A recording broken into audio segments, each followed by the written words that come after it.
2007 সালের পরে 2025-এ অনুরাগ বসুর স্পিরিচুয়াল সিকুয়াল নিজেরই মুভির লাইফ ইন আ মেট্রোর আজকে রিলিজ করেছে, যেটার নাম মেট্রো ইন দিনো। তো আমরা হল থেকে আসলাম, কেমন লাগলো আমাদের। Hi guys, welcome back to another video previous কার। তোমার সাথে আমি রিও। আমি রৌনক। আজকে চলে এসেছি অনুরাগ বসুর এই মেট্রো ইন্দিরও রিভিউ করতে। সো আমাদের কেমন লেগেছে দেখো, আমরা অনুরাগ বসুর কিন্তু একটা বিশাল বড় ফ্যান। Yeah. কারণ তার ইদানিংকালে যে ধরনের আমরা সিনেমা দেখে এসেছি, মানে ধরো আমি যদি তার এই লাইফ ইন আ মেট্রোর পরেও যদি আমি ধরি, তাহলে সেখানে ধরো বরফি ভীষণ ভালো সিনেমা, জাগা জাসুস, লুডো, এবং তারপরে হচ্ছে এটা। সো তার কনসেপ্ট ওয়াইজ বা তার কাজ নিয়ে কিন্তু আমাদের কোনো ক্ষোভ নেই, বা আমাদের খুব ভালোই লাগে তার কাজ। এবার এটা কতটা এফেক্ট ফেললো আমাদের ওপর, এবার দেখো লাইফ ইন আ মেট্রো কিন্তু একটা লেজেন্ড কাজ বলে আমরা মনে করি। কারণ লাইফ ইন আ মেট্রোর যে গান থেকে শুরু করে প্রত্যেকের অভিনয়, সেখানে যেমন অভিনয়ের দিক থেকে ইরফান খান যেমন একজন লেজেন্ড অ্যাক্টর ছিলেন, কে কে মেনন একদম, এবং এর পাশাপাশি যদি গানের দিকে যাও তাহলে কে কেও কিন্তু ওখানে ছিল। সো দুজনের কাজ বা দুজনে তারা আজকে বেঁচে নেই, সো তাদেরকে একটা ট্রিবিউট জানানো যে তাদেরকে আমরা এখনো ভুলতে পারছি না। লাইফ ইন আ মেট্রো বা মেট্রো ইন্দিনও আমরা দেখার পরও তাদেরকে ভুলতে পারছি না।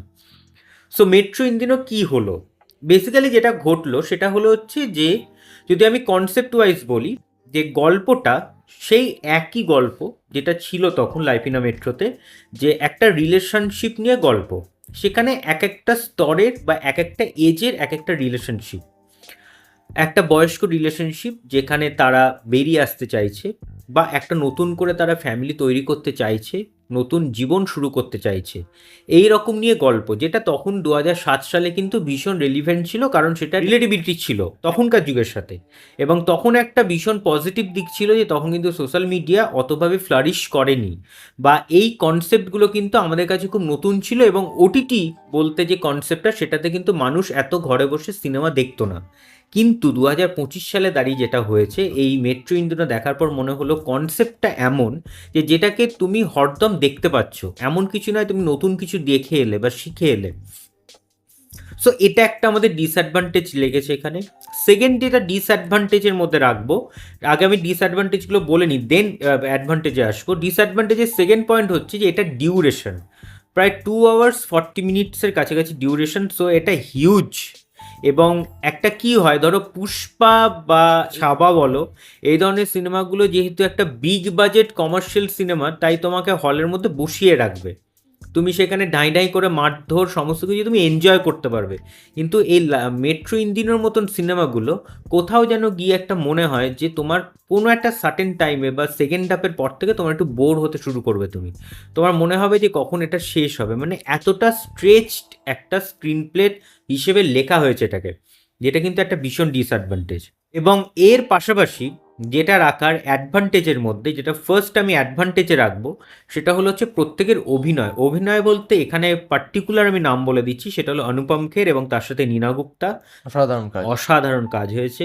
সেকেন্ড হচ্ছে আদিত্য রায় কাপুর, ভীষণ ভালো অ্যাক্টিং করেছে। অনেকদিন পর অ্যাক্টিংটা অনেক দেখলাম, দিন বেশ মজা আসলো, বেশ মজার। এবং এর পাশাপাশি হচ্ছে কঙ্কনা সেন শর্মা, যে লাইফ ইন আ মেট্রোতেও ছিল এবং এখানেও সে হচ্ছে একই। এবং তার সাথে হচ্ছে পঙ্কজ ত্রিপাঠী, দুজনের অ্যাক্টিং যুগলবন্দিটা অসাধারণ, দারুণ। তাদের humour timing, right, comedy timing অসাধারণ একদম। এবং এখানে ওয়ার্ক করেনি হচ্ছে একদম সারা আলি খান। কারণ সারা আলি খান এমন কিছু অ্যাক্টিং করেনি যে এটা জাস্ট ছিল ছিল প্রেজেন্ট আর কি, এটুকুই। কারণ হচ্ছে বেসিক্যালি যে অনুরাগ বাসুর কাজ মানে যে সে একদম ফেটেছে এমন কিছু সেরকম নয়। কিছু না। বা আলি ফজল আর হচ্ছে ফাতিমা। ফাতেমা, দুজনের ঠিক আছে চলো এটা। এবার দেখো একটা জিনিস হচ্ছে যে তোমরা হলে গিয়ে এটাকে দেখবে কি দেখবে না, এটা কিন্তু পুরোপুরি তোমাদের ওপর ডিপেন্ডেন্ট। কারণ হচ্ছে এটা এমন একটা কাজ হয়েছে, এক টাইপের অডিয়েন্সের ভীষণ ভালো লাগবে জিনিসটা দেখতে, সিনেমাটা। এবং কিছু অডিয়েন্সের মনে হবে যে একটা পুরো থার্ড ক্লাস সিনেমা হয়েছে, এর বাইরে কিন্তু কিছু নেই। মানে আইদার ভীষণ ভালো নাহলে খুব খারাপ, এক্সট্রিম দুটো পর্যায়ে।